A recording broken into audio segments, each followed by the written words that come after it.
and welcome to Team Canaveral Student News. In today's world news, don't forget to be grateful for our cloudy Indiana weather. In New Delhi, India, the air is so toxic that 5,000 schools have been closed.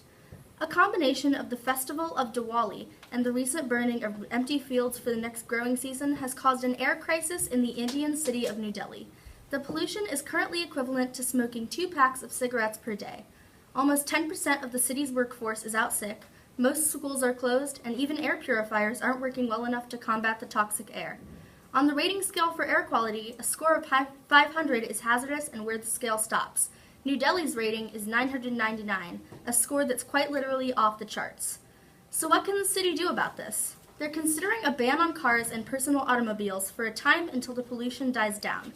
The environmental damage of pollution costs India about $80 million a year, so it may be in their best interest to get this cleaned up as soon as possible. The lasting effects on nearby wildlife and the children, however, may be irreversible.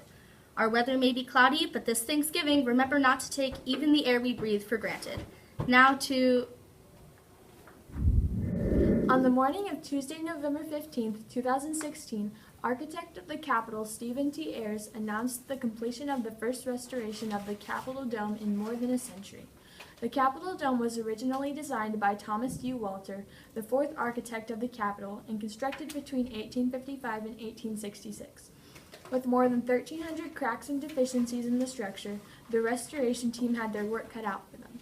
Restoration efforts began in 2014 with hopes of being completed by the 2017 presidential inauguration.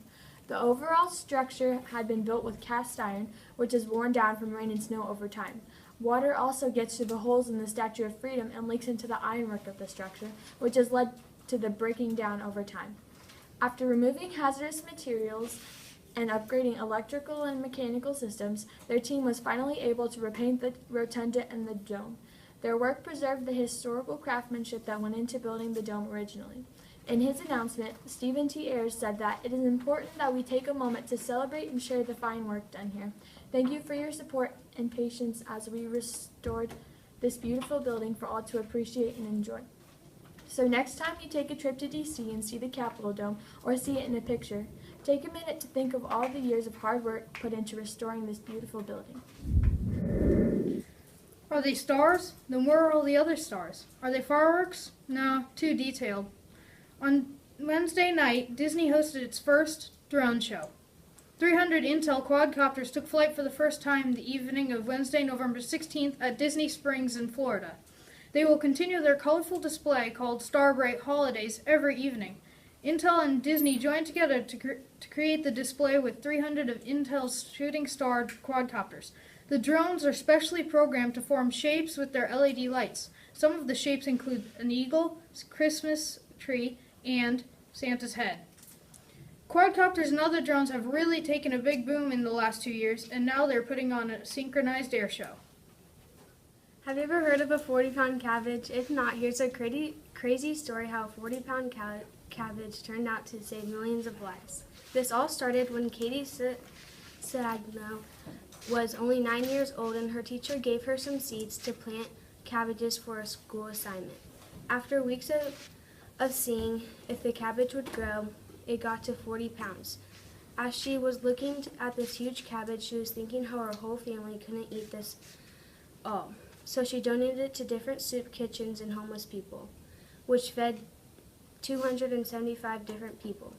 And this is where her business all started. Now she's older and her business is called Katie's Crops. And now she has 100 different crops in 35 different states all over the U.S. This is how it works. She has people all over the United States keep her gardens healthy, and then when the crops are done growing, she donates it to a local shelter that helps people in need. Once a month, she hosts something called Katie's Crops, where Katie makes fresh food from her garden and is free to anyone in her community to come and eat. This serves about 150 to 200 people each month. Katie's Crops helps kids in need to people that have disease and need to keep a healthy diet. She made her business by having a 40-pound cabbage and following her heart. So just imagine what you can do in your life if you followed your heart to make your dreams come true and help our world be a better place.